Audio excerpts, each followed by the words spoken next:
కలపాలని చెప్పి ఎమ్మెల్యే ఏ రోజు చూడలేదు. అలాంటి ఎమ్మెల్యే గారు ప్రతిపాదన చేయరు. అందరికీ ఏదైతే సుముఖంగా ఉన్నదో అన్నదో ప్రజల పూర్వం నుంచి ఏదైతే అనుమతికి వస్తుందో దాంట్లో భాగంగానే అనకాపల్లిలో రెవెన్యూ డివిజన్ ఉంచాలని చెప్పి ఎమ్మెల్యేలు ఫస్ట్ నుంచి కూడా ఒక స్టాండ్ మీద ఉన్నారు. దాంట్లో భాగంగా ప్రతిపక్షాలకు ఏం పని లేదు.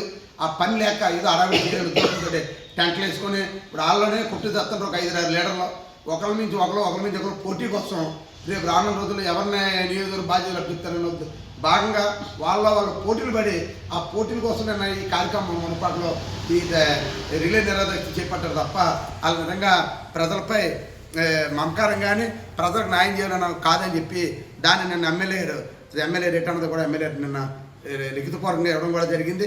అదేవిధంగా పంచదారుల పర్యాటక ప్రాంతం అలాగే మన ప్రాంతానికి చాలా పుణ్యక్షేత్రం పంచదారులు ఉన్నటువంటి పూర్వం నుంచి మన పెద్దల నుండి కూడా ఒక పంచదార లేదా మన చుట్టుపక్కల ఉన్న ప్రాంతానికి అది ప్రసిద్ధిగాంచిన ఏరియా కాబట్టి దాన్ని కూడా ఎవరో వ్యక్తులకి గ్రావెల్ క్వారీ కింద కొండని ఎలక్ట్ చేశారని ఎమ్మెల్యే దృష్టిలో తెలియ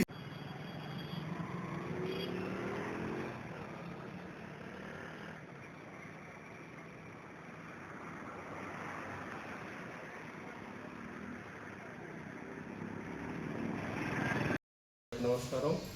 నేను అచ్యుతాపురం జనసేన పార్టీ మండల పార్టీ ప్రెసిడెంట్ రామదాస్.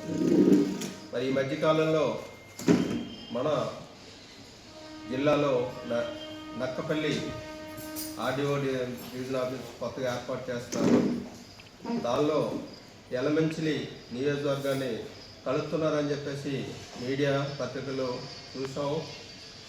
మరి అది ఈ మధ్యకాలంలో మరి ఇప్పుడు మా సోదరుడు చెప్పినట్టు ప్రతిపక్ష వాళ్ళ ఉనికిని కాపాడుకోవడానికి వాళ్ళకి వేరే ఏది సబ్జెక్ట్ దొరక్క దీన్ని పెద్ద రాద్ధాంతం చేసి ఎలమంచిలి నియోజకవర్గాన్ని నక్కపల్లి తీసిపోతున్నారు సబ్ డివిజన్ అని చెప్పేసి ధర్నాలు అవి చేయడం చూసాము. మరి నిన్న డిడిఆర్సీ మీటింగ్లో మా ఎమ్మెల్యే గారు రిప్రజెంటేషన్ ఇచ్చారు.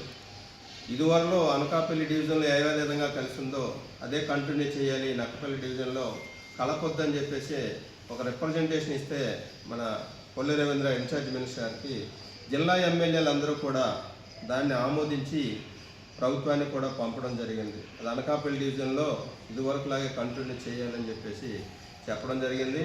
మరి ఈ విషయం మీద మేమందరం కూడా మరి మా ఎమ్మెల్యే గారికి హర్షం వ్యక్తం చేస్తున్నాం.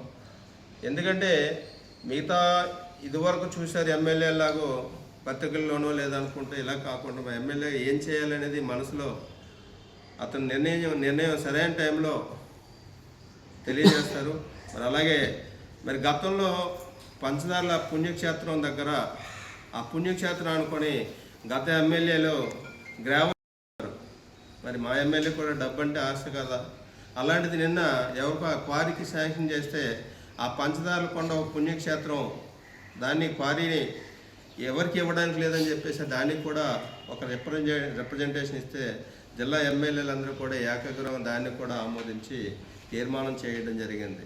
మరి మీకు ఇదే కాదు, మా ఎలమంచిల్ కాన్స్టిట్యున్సీలో గత 12 సంవత్సరాల నుంచి నిత్యం జనాలు ఉండడం వల్ల ఏ గ్రామంలో ఏం కావాలి, మంచినీళ్ళు కావాలా లేదా కాలువలు కావాలా లేదంటే వ్యక్తిగతంగా ఎవరికి ఏం చేయాలనేది పూర్తి అవగాహన ఉంది. అందువల్ల ఏంటంటే ఎక్కడ కూడా మా ఎమ్మెల్యే గారు పత్రికాపూర్వకంగా ఎక్కడ కూడా మాటలు కాకుండా చేతులతో చేసి చూపించి నిరూపించుకున్నారు. కాబట్టి మేమందరం కూడా నియోజకవర్గం తరఫున మేమందరం కూడా అన్ని పార్టీ కూటమి తరఫున 3 పార్టీ వాళ్ళం కూడా ఎమ్మెల్యే గారికి మరి మా ఎలమంచిలి నియోజకవర్గాన్ని అనకాపల్లి జిల్లాలో కంటిన్యూ చేసి నిర్ణయం తీసుకున్నందుకు మేము హర్షం వ్యక్తం చేస్తూ ధన్యవాదాలు. రెవెన్యూ డివిజన్ కంటిన్యూ చేసినందుకు హర్షం వ్యక్తం తెలియజేస్తూ ధన్యవాదాలు తెలియజేస్తున్నాం. జనరల్ ఆఫీసులో మరి ఈ ప్రెస్ మీట్ పెట్టడం కారణం మరి ఏదైతే గతంలో మన ఎలమంచిలి అనకాపల్లి డివిజన్గా రెవెన్యూ డివిజన్గా ఉండేది. మరి గత పేపర్లో డివిజన్ మారుతుందని చెప్పి ప్రసారం రావడంలో మరి ప్రతిపక్షాలన్నీ కూడా ఏదో కావాలని చెప్పి అక్కడ పంపించే నక్కపిల్లి పంపిస్తున్నారని చెప్పి ప్రసారం చేస్తున్నారు. దానికి మా ఎమ్మెల్యే గారు మొదటి నుంచి కూడా సరైన సమయంలో నిర్ణయం తీసుకుంటాం తప్ప ఇలాంటి చెడు ప్రసారాలు జరగడం తప్పు అని చెప్పి చెప్పడం జరిగింది 10 మార్లు. మరి దానికి నిజంగా మరి నిన్న అనకాపల్లిలో జరిగిన మా కూటమి మీటింగ్లో ఇన్ఛార్జ్ మినిస్టర్ గారి సమీక్షలో ఏదైతే అనకాపల్లి రెవెన్యూ డివిజన్గా ఉండాలని చెప్పి మన జిల్లా ఎమ్మెల్యేలు మరి మినిస్టర్లు కూడా తీర్మానం చేసి అనకాపల్లి మన రెవెన్యూ డివిజన్గా ఉండాలని చెప్పి తీర్మానం చేయడం జరిగింది. మరి దానికి ప్రతిపక్షాలన్నీ కూడా రకరకాలుగా ప్రసారం చేశారు. ఎటువంటి పరిస్థితుల్లో కూడా కూటమి గవర్నమెంట్ ఒక నిర్ణయం తీసుకుందంటే